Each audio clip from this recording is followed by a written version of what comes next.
बर कनिया बियाह से पहिने मोबाइल पर बतिया लै छै। हाँ तोरा तो सब चीज बुझ में आबि जाइ छै। तो अब झंझट बढ़ के नहीं चाहिए। नहिए ने बढ़क चाही। आब तो झंझट बिल्कुले नहीं बढ़क चाही।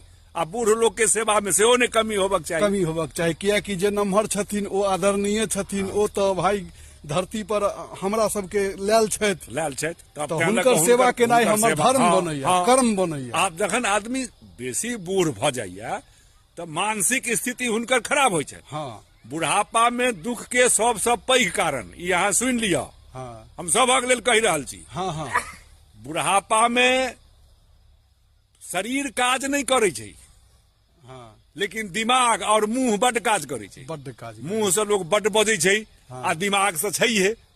भाई एतेक दिन के जे अनुभव छै ओ ज्ञान तो हुनका छनिए, ज्ञान तो छैहे भी। शरीर से ओ कऽ नहि पबै छथि। ओ चाहै छथिन जे ई काज भऽ जाए ओ काज भऽ जाए तो ओ बेसी बजै छथिन। तैं दुआरे बेसी बजै छथिन, आक्रोशित भऽ जाइ छथिन, आक्रोशित धिया भऽ पुता छथिन। के नहीं देखला ई करे अब तब। ई धिया पुता के चाही सहन शक्ति होबक चाही धिया पुता के कि हुनका बात के ऊपर किछु अमल करें, किछु ध्यान दिए।